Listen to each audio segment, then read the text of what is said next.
It all started on the hottest day of the summer at a remote auto testing site in Arizona, where engines were pushed to their limits and people were treated like machines. The team was already on edge, behind schedule, short-staffed, and under pressure from corporate to deliver results before the quarter closed. The last thing anyone wanted was a teenager walking around in sneakers and a hoodie, asking questions and poking around million-dollar equipment. Her name was Raina Tolland, 16 years old, quiet, observant. She barely said a word on the drive up to the site with her uncle, Bryce Weller, the regional operations manager. Bryce thought she'd get bored in 10 minutes, maybe sit in the air-conditioned trailer scrolling her phone.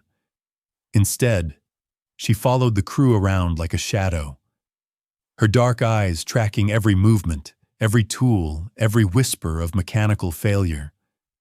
The trouble began with Engine 17, a prototype hybrid powertrain the company had spent nearly $2.4 million developing. The entire department was on high alert when it abruptly died mid-test. Lights out, no response, nothing on diagnostics, just dead. The techs circled it like vultures around a fresh carcass. Logan, the lead mechanic, muttered something about fried relays while jabbing a multimeter into the console. Ari, the systems analyst, ran diagnostics again and again, growing more frustrated each time. 20 minutes passed, then 40, then 90. Still no solution. Bryce, red-faced and pacing, barked into his headset, "We need a win today, people, not excuses!" That's when Raina stepped forward. Her voice was calm, but carried. "Can I try something?" The entire crew turned and stared at her like she'd lost her mind. Logan blinked. "What do you mean, try something?" "I've been watching. I have an idea." A snort came from the back. Someone muttered, "Here we go." TikTok mechanics. Bryce's face darkened. "Raina, not now. This isn't a game." But she stood her ground. "I'm not playing. I'm asking for a chance." There was something in her voice. Not arrogance, not sass. Just quiet confidence. Logan looked to Bryce, eyebrows raised, silently asking, "You really gonna let her touch that engine?" And Bryce, to the shock of everyone, including himself, nodded. "Fine. If you break it worse, it's already totaled anyway." What happened next made every jaw drop. Raina didn't hesitate. She walked up to Engine 17 like she belonged there. She didn't flinch at the tangle of wires, the sharp smell of burnt circuits, or the silent judgment of 6 adults watching her every move. She unplugged the main power connector, adjusted 2 pin contacts, and, most bizarrely, pulled a hair tie off her wrist and used it to temporarily brace a sensor cable in place. Then she hit the ignition panel, a cough, a sputter, and then Engine 17 roared back to life. Gasps, shouts, one tech even dropped his tablet. Ari whispered, "That shouldn't have worked." Raina just smiled faintly. "You were reading the heat signature backward. It wasn't a relay problem. It was a sensor feed loop. The circuit was alive but stuck waiting on a false signal." Silence. Then Logan muttered, "What? How do you even know that?" Raina's eyes dropped. She looked almost embarrassed. "I read the diagnostic logs while you were on the phone." That was only the beginning. Within the next hour, Raina solved 3 more minor bugs, corrected a software mislabel, and reconfigured a test interface so it would stop giving false negatives. She didn't brag. She didn't strut. She just did it. Every move quiet, efficient, and strangely humble. Later that day, when most of the crew had gone back to work, still stealing glances at her like she'd grown wings, Bryce pulled her aside. "All right, kid," he said cautiously. Talk to me. What the hell just happened today? Raina hesitated, then shrugged. I like engines. I study them. He frowned. But how do you know this stuff? I mean, come on. That wasn't just reading a manual. She smiled. I took apart my first combustion engine when I was 9. I built my own hybrid model by 12. And last year I got into a remote learning program with Dr. Reibel at Lennox Institute. He said I think in mechanical logic. Whatever that means. Bryce stared at her. Lennox was an elite engineering school with a less than 2% acceptance rate for graduate programs, and she was 16. But what Bryce didn't know, what no one knew, was that Raina hadn't joined her uncle just for the ride. She came because she had a reason, a secret, one that would turn this entire crew upside down in a matter of days. It started with a simple folder buried in her backpack, sealed in an envelope with a gold-embossed stamp. Inside was something that could shift everything, the future of the company, the lives of everyone working on Engine 17, and her own path forever. But that moment hadn't come yet. What did come next, however, was a new test day, and a challenge from Logan, who still couldn't admit she'd outperformed his entire crew. You got lucky last time, he said with a smirk. Let's see how you handle something really broken. He pointed at Engine 12, an older prototype that had been collecting dust after multiple failed tests. No one had touched it in over a year. The engine block was warped, the software mismatched, and even Ari had called it junk on wheels. Raina didn't flinch. All right, she said simply. Let's see what's really broken. Logan leaned against the workbench, arms crossed. You fix that, and I'll personally get you an internship application. Bryce coughed in surprise. You're offering her an internship now? I'm offering a chance. Let's see if she's more than a lucky guess. What Raina found when she opened the panel of Engine 12 would raise more than a few eyebrows, and confirm something she had suspected for months. She had seen the same error code pattern in an academic paper published anonymously under the name PET Systems. No one knew who had written it, but Raina had a hunch. And that hunch led her to the one email that started this entire journey. But before she could tell anyone what she was really looking for, before she could show them the envelope and explain why she really came to Arizona, Engine 12 sparked violently as she began diagnostics. Sparks flew. A monitor shorted. The room filled with acrid smoke. Everyone panicked, except Raina. She stepped back calmly, adjusted her gloves, and said the one sentence that made the entire crew stop cold. This wasn't a test. This was sabotage. The words landed like a hammer. For a moment, no one moved. The smoke curled in the air, the faint smell of burning plastic still clinging to their clothes. Raina's voice, calm and steady, cut through the panic with eerie clarity. Sabotage? Ari finally spoke, coughing into her sleeve. Are you serious? Raina nodded. Someone deliberately rigged Engine 12 to short out the moment diagnostics were engaged. You can't fake that kind of pattern. It's in the load response data. Logan, suddenly pale, stepped closer to the terminal Raina had used.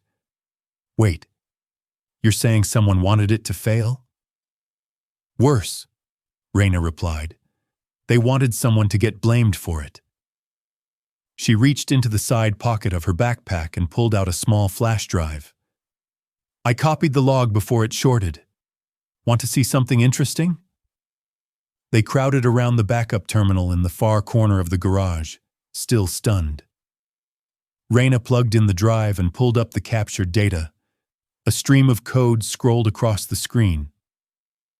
There, she said, pointing. That block. The spike wasn't random. It's a trigger. Someone embedded it into the startup script. That signal trips a voltage surge loop and causes a physical burnout. Ari looked horrified. I've only seen something like that once. A company got sued over faulty prototypes and buried the entire line. Bryce had heard enough. Who the hell would sabotage one of our engines? Raina didn't answer right away.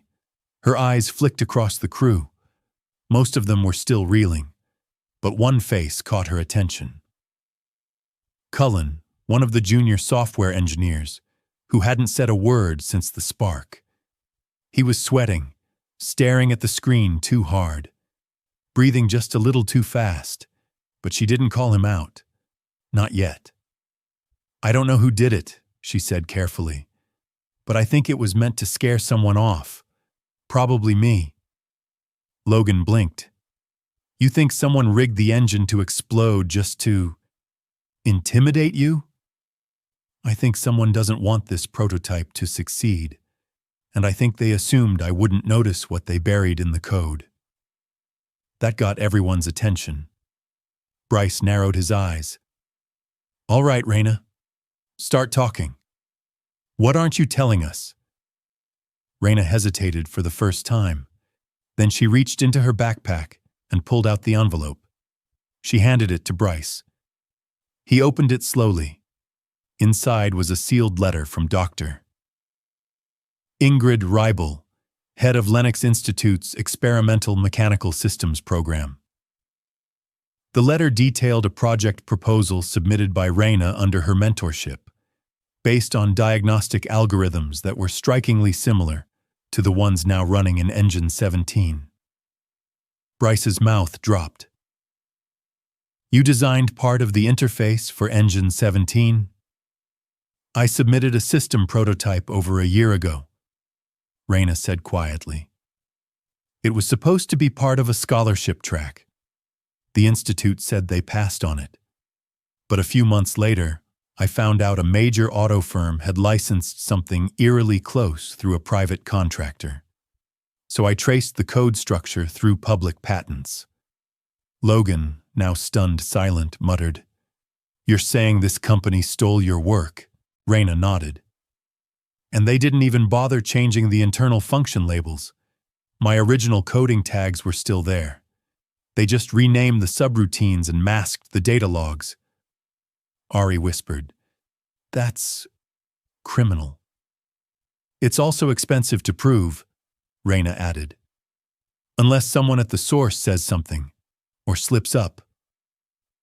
That's why she was really there, not for the experience, not for the summer, but to catch whoever had stolen her designs and prove it before they buried the evidence.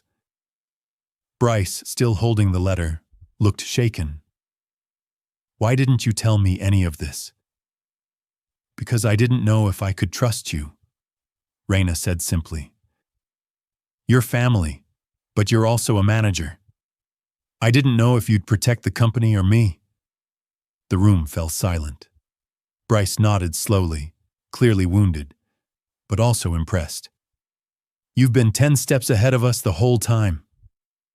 Raina looked at the screen. Not ahead, just careful. She glanced at Cullen again, who had turned pale and was backing toward the door. Raina's voice rose slightly. Cullen, before you go, can I ask you a quick question? He froze. Me? Yeah, she said casually. You worked on Engine 12 last month, right?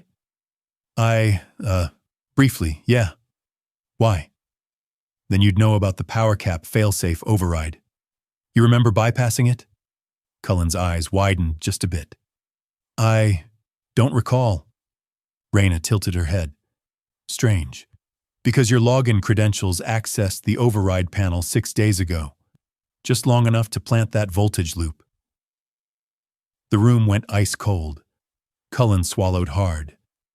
That could have been anyone. People share logins all the time. No, said Ari, stepping forward. We don't. That's against protocol. Logan looked at Bryce. You want me to lock his access? Bryce stared at Cullen. Do it. Cullen opened his mouth like he might argue, but Raina cut in. You should stop talking now. Anything you say might be read back in court. He glared at her. You're just a kid. And you're just an amateur, she replied. Next time, hide your tracks better. Logan shut down Cullen's access on the spot. Security was called. Cullen was escorted out. But Raina wasn't finished. She turned to Bryce. There's something else. More? I have a backup server of every system I've ever built, including the prototypes I submitted to Linux. If the company's using my code without credit, that data will match exactly. Bryce ran a hand through his hair. You want me to take this to legal? No, Raina said. I want you to take me to the board. Raina, you're 16. I don't care. This company is using stolen work to build its flagship engine. If we expose this from the inside, it saves the company. If we don't, someone else will, and it will bury us. Logan gave a low whistle. She's got teeth, Ari added. She's got brains, and a hell of a lot more guts than anyone I know. Bryce looked at Raina for a long moment. Then he nodded. You've got 3 days. I'll set up the meeting. That weekend, Raina spent every waking hour building her case. She cross-referenced code, highlighted unchanged tags, matched engine diagnostics with her archived blueprints, and compiled a full report. By Monday morning, she was ready. The boardroom was intimidating. 12 executives, all older, all skeptical. Bryce stood beside her, silent but supportive. Raina laid out her case with the calm clarity of someone who had lived every byte of code she was showing them. When she was finished, the room was quiet. Then one board member asked, So what do you want from us? Raina didn't flinch. Credit, protection for other students like me, and one more thing. She looked straight at the CEO. I want the lead engineer role on the new hybrid model. I don't care about the title. Just give me the tools, the budget, and the team. There was a pause. And then, slowly, one by one, the board members began to nod. But not everyone in that room agreed. Not everyone wanted her to succeed. And someone Raina hadn't identified yet, was still watching, still waiting, still ready to strike. And they were about to make their move. The approval didn't come with applause. It came with tight smiles, exchanged glances, and a quiet warning in the CEO's voice. We'll give you what you asked for, he said slowly. But if anything goes wrong, even once, this whole board will pretend this never happened. Raina met his gaze. I wouldn't expect anything less. She didn't flinch, didn't smile. She had won the fight, but only barely. The board's approval meant she now had her own small team, access to a budget, and authorization to start work on the prototype hybrid engine she'd always dreamed of building. But it also meant every move she made from now on would be watched, scrutinized, and judged, waiting for her to fail. By the end of that week, she was back on the floor of the engineering bay, sleeves rolled up, working 15-hour days. Not because they asked her to, but because she knew the truth. She wasn't just proving herself anymore. She was building something no one else could. The team she was given included 2 skeptical junior engineers, a senior analyst named Thorne, who clearly didn't like taking orders from a teenager, and Ari, who insisted on being part of it from day one. Bryce hovered in the background, giving her space but stepping in when pressure from the top got too heavy. Logan ran interference, defending her decisions even when some of the senior techs scoffed. But Raina knew the most dangerous threat wasn't in the meetings or at the whiteboard. It was in the silence. The sabotage of Engine 12 hadn't been an isolated incident. That much she was certain of. Cullen had taken the fall, yes. But he wasn't smart enough to have designed that loop. Someone else had written it. Someone who still had access. Someone who was waiting for the right moment to strike again. She wasn't just trying to succeed. She was trying to survive. Weeks passed.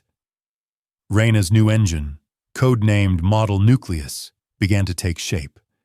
It was a narrow, compact hybrid design that could switch between energy modes without external prompts, fully self-regulating.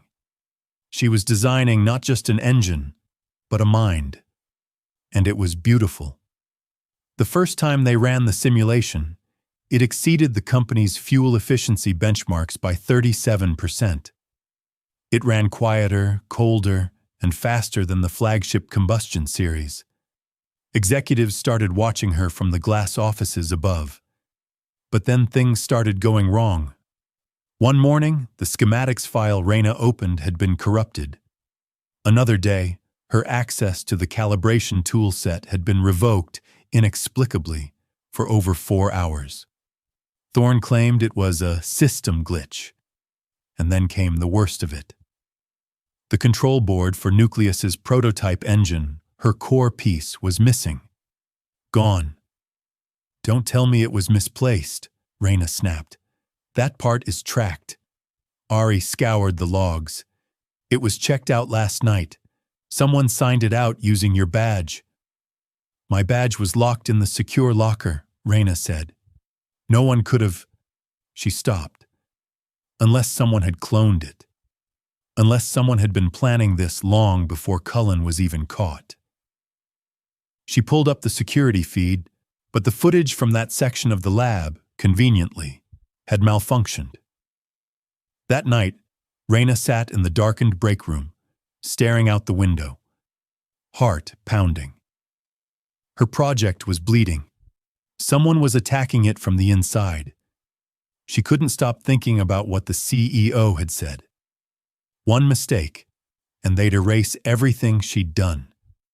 She was about to shut down her laptop when she got a message. From unknown ID subject. Nucleus, you're not paranoid. Check the backup server under /ghostline code 09. You're getting close. Be careful who you trust. She froze, checked the IP, masked, no source. She hesitated, then followed the path. What she found there made her blood run cold. A mirrored copy of her Nucleus files had been set up under a false department header, under a shadow division that she hadn't even known existed. It had updates, tweaks, her code, but warped, changed, being quietly built alongside hers. Someone was preparing to launch a version of Nucleus before her. And worse, the final edit log had a name. Thorne. The next morning, Reyna walked into the lab like nothing had happened. But inside, she was on fire. Thorne was already there, smiling faintly, sipping coffee like he owned the place. He looked up. Rough night? She smiled back. Not anymore. Over the next week, Reyna didn't confront him. She didn't tell Bryce or Ari or even Logan. Instead, she played along, shared her updates, asked for Thorne's feedback, even let him help with optimization. Every suggestion he made, every line of code he tried to alter, she logged it. She had a new plan now. She was going to catch him live.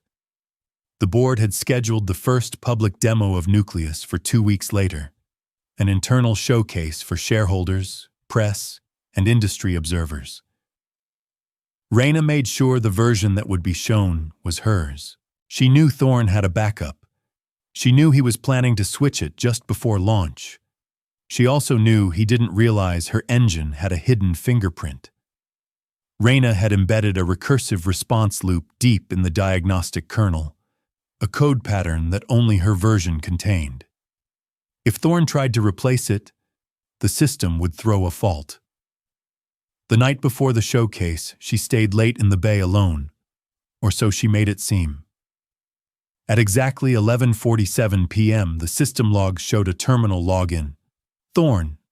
He slipped in, swapped the core files with his version, and left without knowing that Reyna had captured every frame. The next day, Reyna arrived early, calm, prepared. The showcase began, cameras, journalists, executives in tailored suits. Thorn stood beside her as they prepared to activate Nucleus. He gave her a nod. Ready? Reyna smiled. After you. He tapped the screen, ran the startup protocol, and within seconds the engine threw a critical fault. Error, unstable kernel, unauthorized root sequence detected. Murmurs began to ripple across the room. Reyna stepped forward. Ladies and gentlemen, she said into the mic, what you're seeing now is what happens when someone tampers with proprietary code. This is not my version of Nucleus. This version was inserted at 11:47 p.m. last night by Mr. Thorn. Thorn's face went rigid.